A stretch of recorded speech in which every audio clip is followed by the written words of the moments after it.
Olá, pessoal. Eu sou a professora Susan Wolters.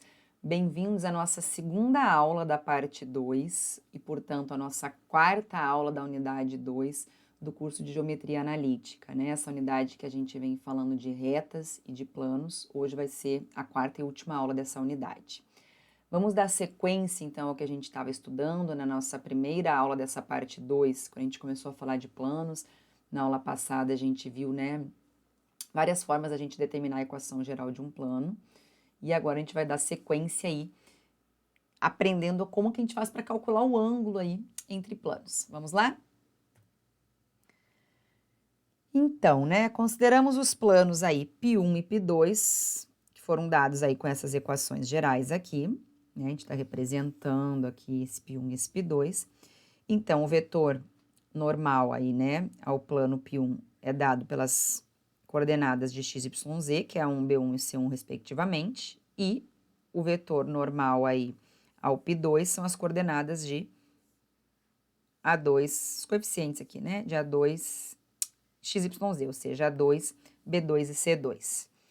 Ok, a gente vai chamar de ângulo aí, entre o nosso π1 e π2, o menor ângulo que um vetor normal de π1 forma com o vetor normal a π2.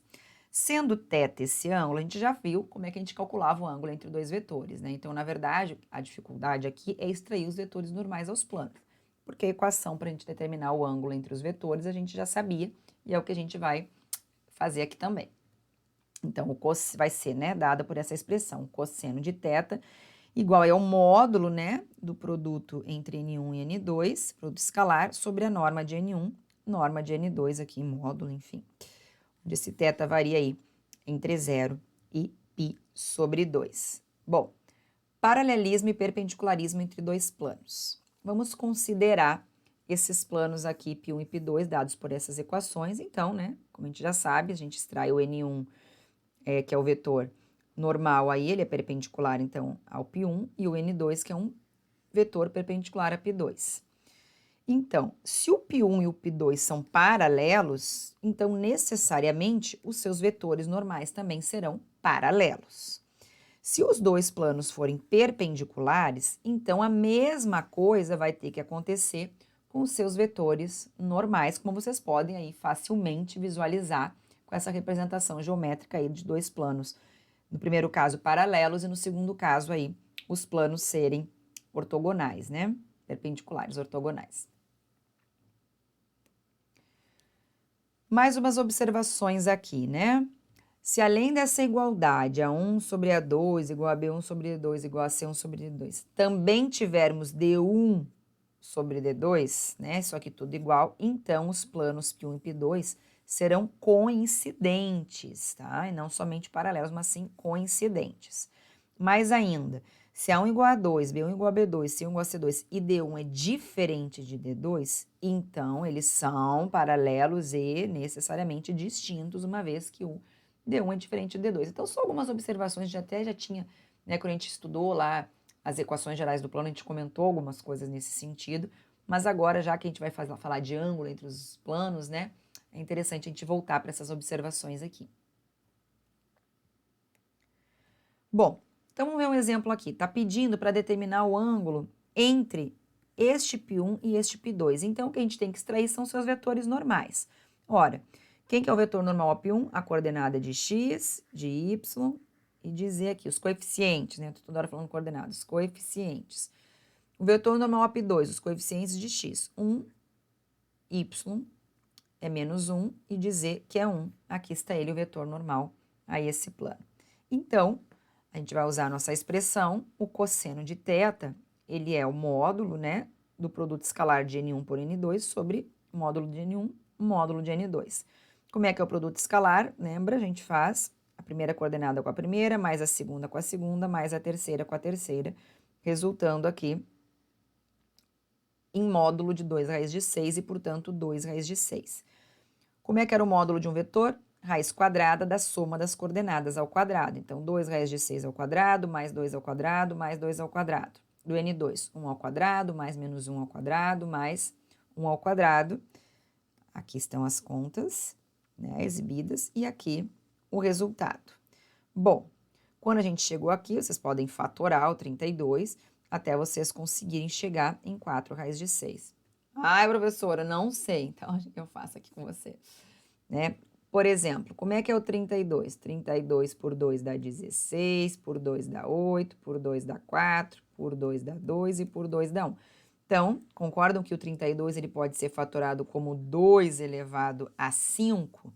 Bom, mas o 2 elevado a 5 só vai nos interessar se a gente puder calcular aqui, né, para a gente simplificar, se a gente puder escrever como sendo 2 ao quadrado vezes 2, que é o 2 na 5, né? A gente conserva a base e soma as potências. Por que isso?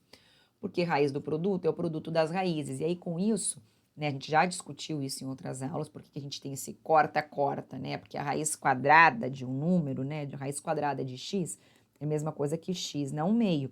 Então, quando a gente leva uma raiz ao quadrado, né, por isso que a gente corta, porque o x não meio elevado ao quadrado sobra só x, né, que é x elevado a 1. Deixa eu aumentar aqui.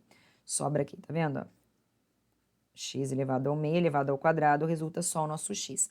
Então, por isso que aqui a gente vai fazer corta e vai sobrar daqui, vai sair o 2 e o 2, então daqui vai sobrar 4 raiz de 2. Então, o raiz de 32 a gente pode escrever como 4 raiz de 2 e ainda tínhamos o raiz de 3. Bom, como o produto, né, da raiz é a raiz do produto, a gente pode escrever raiz de 2, raiz de 3 como sendo raiz de 2 vezes 3, que é 6. E aí a gente chegou em 2 raiz de 6 sobre 4 raiz de 6, que vai sobrar, simplificando aqui, somente o 1/2. Então, o θ, né, o cosseno de θ dá 1/2. Então, o θ é o arco cujo cosseno vale 1/2. Ou seja, né, π sobre 3, que é 60, certo? Então, 60 graus. Então, observem que, às vezes, o problema, a dificuldade não está nem em entender a matéria de geometria, né? Às vezes está nessas simplificações, nessas continhas. Então, tentem fazer com calma. Eu já falei várias vezes com relação a essa raiz, porque a gente pode simplificar em outras aulas. Mas, se ainda tiverem dúvida, anotem. Na sua próxima aula, vocês não deixem de perguntar. Beleza? Vamos continuar aqui, então.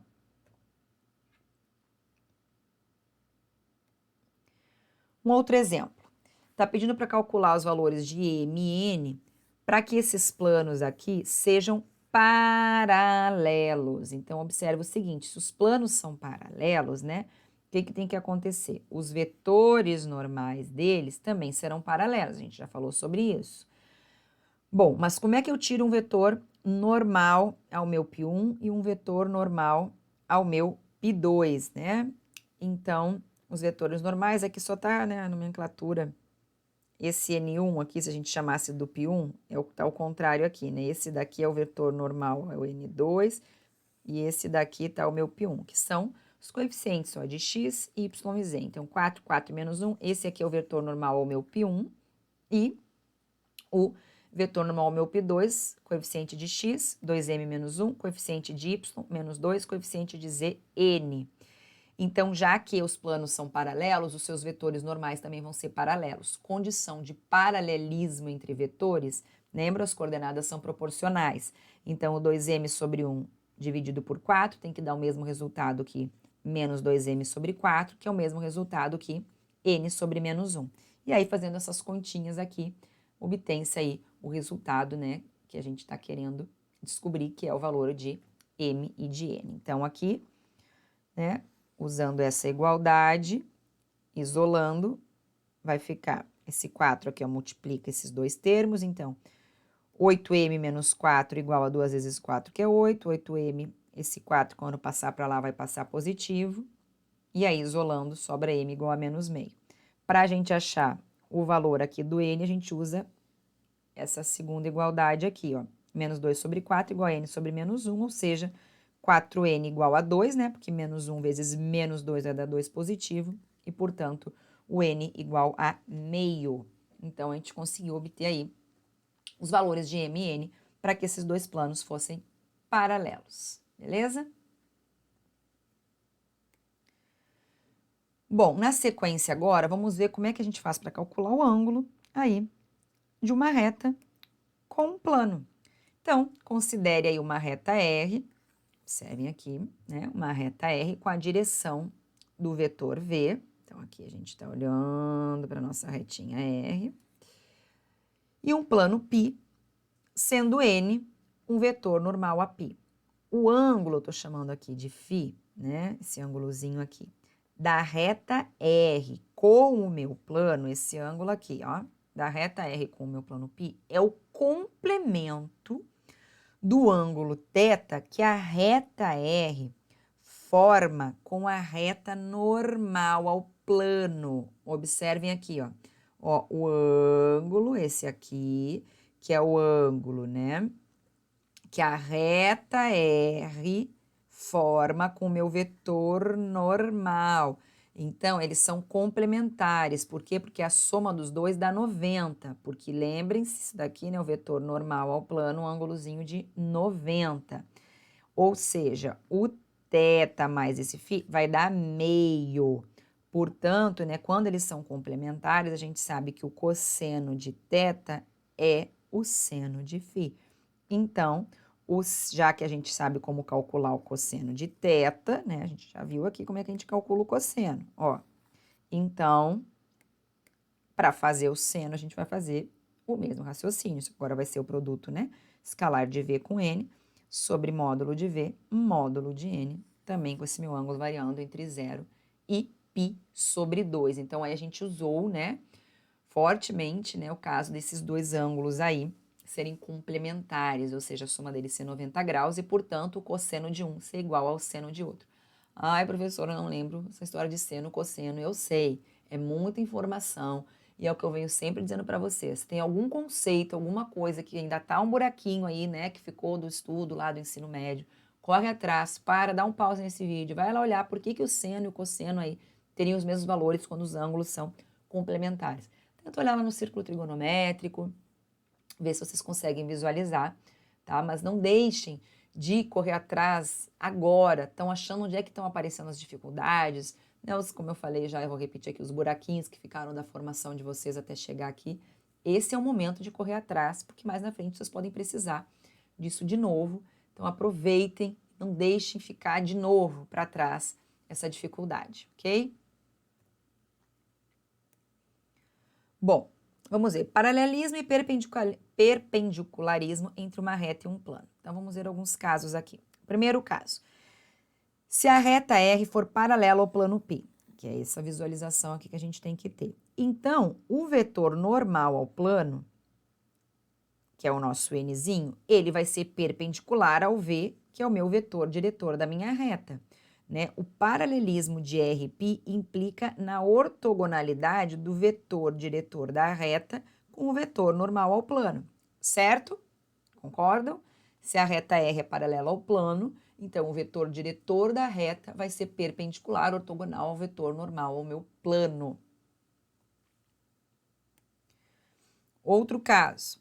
Se a reta R é perpendicular ao meu plano π, então o vetor diretor da minha reta vai ser paralelo ao vetor normal ao plano. Ou seja, o perpendicularismo aí de dois planos implica no paralelismo, ou seja, o vetor diretor da reta e o vetor normal do plano vão ser paralelos. Acho que está bem fácil, né? Se vocês observarem aí a representação geométrica desse caso, fica bem fácil de visualizar. Bom, vamos ver agora quais são as condições para que uma reta esteja contida em um plano.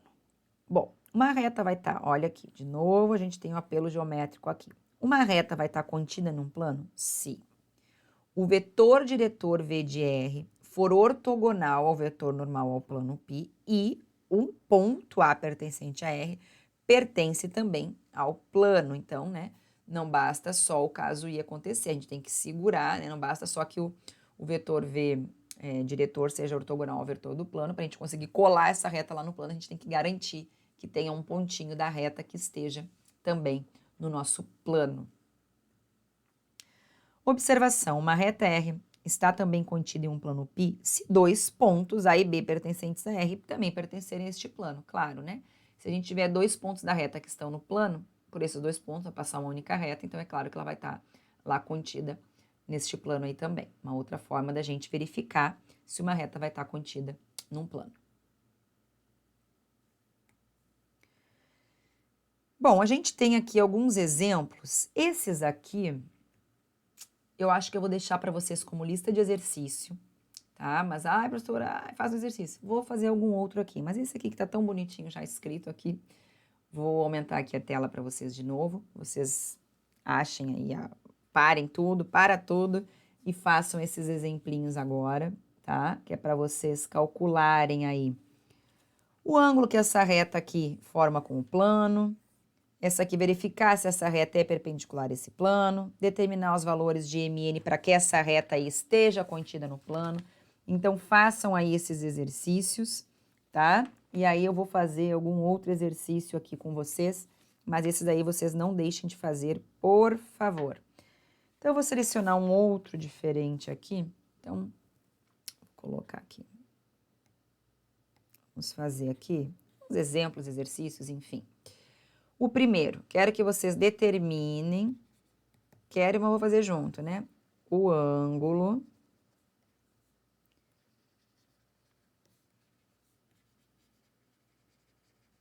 entre os planos π1, 2x menos 3y, mais 5z menos 8 igual a 0, e o P2, 3x mais 2y, mais 5z, menos 4, igual a 0, né? Então, a gente precisa aí determinar qual seria o ângulo entre estes dois planos. Então, a gente vai ver aqui quem são os vetores normais, certo? E calcular, fazer aí as continhas para a gente determinar o ângulo aí entre esses nossos dois planos dados. Vamos lá? Então, quem que é o nosso N1? 2 menos 13, 5, certo? O nosso N2, 3, 2 e 5. Então, o que a gente sabe? Que o cosseno de θ, né, vai ser o ângulo entre os vetores aí normais ao nosso plano. Então, quanto é que vai dar aqui N1 escalar N2 sobre, né, módulo de N1, módulo aí do nosso N2. Então, N1 com N2 vai ficar 6 menos 6 mais 5 vezes 5, que é 25, sobre módulo de N1, raiz de 2 ao quadrado, que é 4, mais menos 3 ao quadrado, que é 9, mais 5 vezes 5, que é 25. Mesma coisa para o N2, 3 ao quadrado, que é 9, 2 ao quadrado, que é 4, 5 ao quadrado, que é 25. Isso aqui vai resultar aqui, módulo de 25 sobre, isso daqui vai dar raiz de 38, raiz de 38. Módulo de 25 é 25, ó, raiz de 38 é raiz de 38 ao quadrado, né? Porque é 38 vezes 38. Cancela, sobrou 38. Professor, eu não sei qual que é o θ cujo cosseno dá 25 sobre 38. Beleza, pessoal, se não aparecer, né, um dos ângulos conhecidos, os mais usuais, né, 30, 45, 60, 90, 180, enfim, basta vocês indicarem, se vocês não souberem, até porque vocês vão ter acesso a uma tabela e uma calculadora que vai dar todos os valores de seno e cosseno. Então, o cosseno de θ é isso, então θ é o arco cujo cosseno vale isso. E tá tudo certo. Então, θ é o arco cujo cosseno vale 25 sobre 38, que vai dar aproximadamente uns 48 graus aí, mas tudo bem. Tá aqui a resposta. Se não for um ângulo exato, vocês podem colocar cosseno, deixar indicado assim, é o arco cujo cosseno vale 25 sobre 38. Beleza? Então, para determinar o ângulo entre os planos, bastava a gente extrair os vetores normais.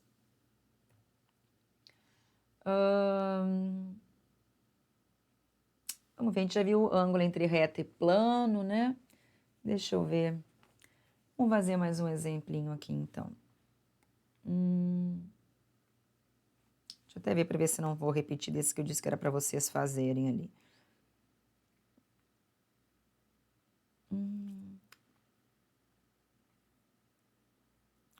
Faço diferente, não faço. Isso aqui eu já disse que ia deixar para vocês, agora eu vou ter que deixar, né? Não tem jeito, agora a gente deixa para vocês fazerem. Então, fiz esse ângulo aí entre esses planos. Deixa eu dar só as ideias aqui para vocês, então, que eu discuto as ideias aqui, depois vocês só tentem fazer para me entregar, enfim, né? Depois a gente discute se a gente vai avaliar dessa forma aqui ou não. Então, olha só, aqui tá pedindo para determinar o ângulo que a reta forma com o plano π. Ó, eu resolvi agora que eu vou passar só as ideias aqui, eu não vou fazer as continhas, mas fica como exercício para vocês sim, tá? Eu deixei para vocês fazerem, agora mudei de ideia e vou dar as dicas de como começar, só para não passar mais exercícios aqui, porque eu quero concluir nessa aula ainda a interseção, que tá faltando pra gente concluir essa parte 2 aqui, a última aula dessa unidade. Então, vamos lá, eu quero saber o ângulo que essa reta forma com esse plano. Então, a gente já viu que o seno, a gente até chamou lá, né, de φ, bastava a gente pegar o vetor normal do plano, né, ortogonal, enfim, vetor diretor lá da minha reta, e fazer sobre a norma aqui desses caras. Então, ó, aquela reta tá na forma paramétrica, aqui o vetor diretor. Observem, e o π, qual vai ser o vetor normal? Coeficiente de x, de y, se o z não aparece é porque é zero. Então, é só fazer as continhas que vocês vão chegar no resultado aí. E essa daqui você tem que verificar se essa reta aqui é perpendicular a esse plano ou não. E aí, pensa aí, para essa reta ser perpendicular a esse plano, o que tem que acontecer com o vetor diretor da reta e com o vetor normal do plano, tá? E aí, vocês vão ver se é satisfeito ou não. E esse terceiro aqui, determinar os valores de mn para que essa reta esteja contida aí nesse plano, né? Então, vocês lembram quando que a reta estava contida num plano π, né? Se o que tinha que acontecer? O vetor dela fosse ortogonal a n, né? E a gente conseguisse pegar um ponto A da reta, claro, né? Que tivesse também no plano. Então, qual que é a sacada aqui? É extrair, a partir dessa equação da reta, um ponto e um vetor diretor dela. Ora, de novo, né, na primeira forma que a gente viu lá de reta, né, para as equações paramétricas, o ponto são justamente essas coordenadas, então a gente pode chamar o A como sendo 2, 1 e menos 3. Um vetor diretor dessa reta são os coeficientes de t, 1, 1 e menos 2, correto? Bom, e aí o vetor normal ao plano tem coordenadas m, n e 2. E aí a gente quer, né, que V seja ortogonal a n, seja porque a gente quer que ela esteja contida no plano, então vocês vão fazer o produto escalar desse V com esse n aqui igual a zero. E aí, já sabendo que o A também está no plano, vocês vão conseguir fazer um sisteminha aí e achar o valor de m e n, certo? Entenderam a ideia? Então, assim, eu até ajudei já aqui, né? Dei um empurrãozão para esses 3 itens para vocês conseguirem resolver essas questões, ok? Deixa eu seguir aqui. Vamos lá, que é o objetivo, eu quero concluir. Vamos falar agora de interseções. Interseção de 2 planos. Então, vamos considerar os planos. Aqui eu já estou afirmando que eles não são paralelos. E, bom, se os planos não são paralelos, significa porque os vetores normais dele não serão aí paralelos, né? A interseção de 2 planos não paralelos é uma reta. A gente pode visualizar aqui, ó, tá? É uma reta cujas equações se deseja determinar. Então, se eu tenho 2 planos paralelos, 2 planos não paralelos, de novo, vocês podem pensar no chão e numa das paredes aí da sala, do lugar onde vocês estão. Então, vocês podem observar que quando eu cortar um com o outro, vai dar uma retinha de interseção. Então, agora é essa equação que a gente quer determinar, que é a interseção, no caso de 2 planos não paralelos. Então, vamos lá. Um ponto pertence à reta interseção se suas coordenadas satisfazem simultaneamente a equação dos 2 planos, ou seja, se ele é solução desse sistema. Bom, o sistema é indeterminado, né? Porque a gente tem aqui 2 equações e 3 variáveis x, y e z. E em termos de x, ou seja, né, se a gente isolar o y e o z em função de x, a gente vai ficar com essa solução.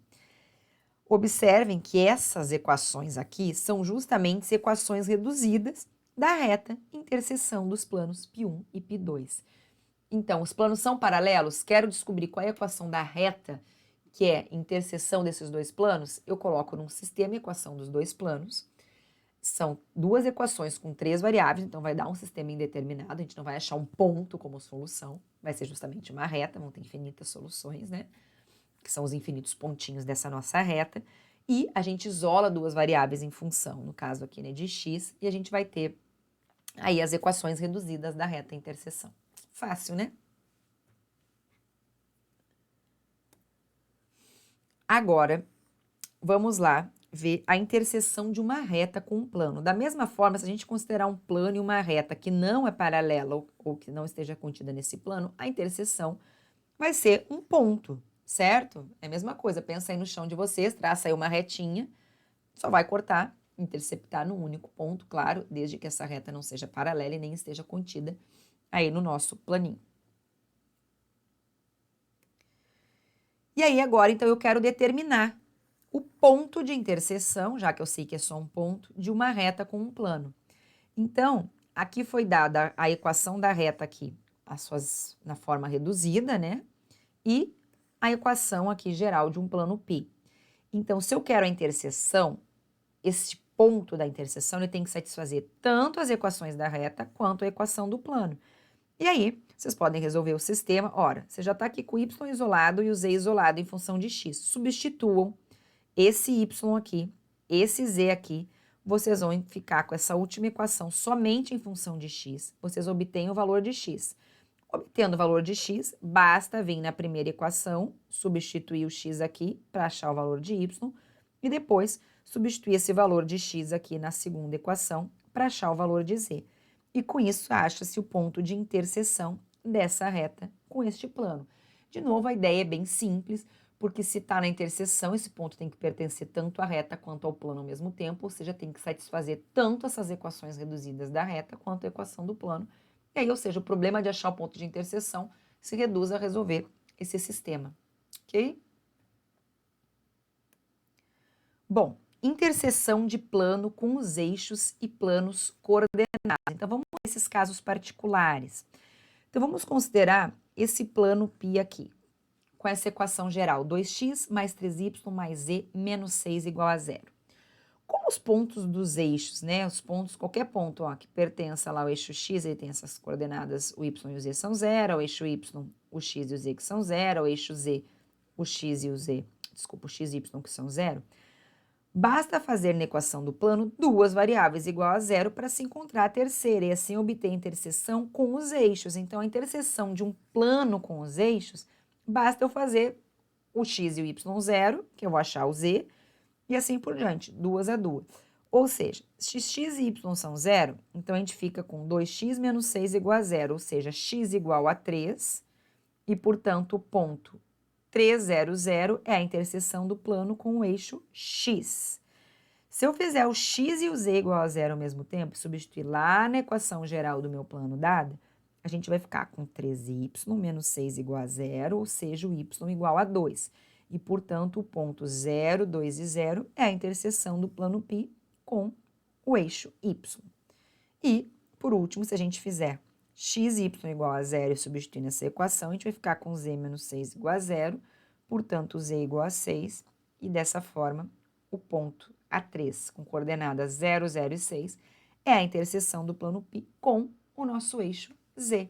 Então, bem fácil, né, para a gente fazer a interseção de um plano com os eixos coordenados, basta a gente pegar duas das variáveis lá da equação geral e fazer igual a zero, a gente obtém a terceira, que vai ser a coordenada do ponto lá de interseção com o plano correspondente, certo? Os planos coordenados, né?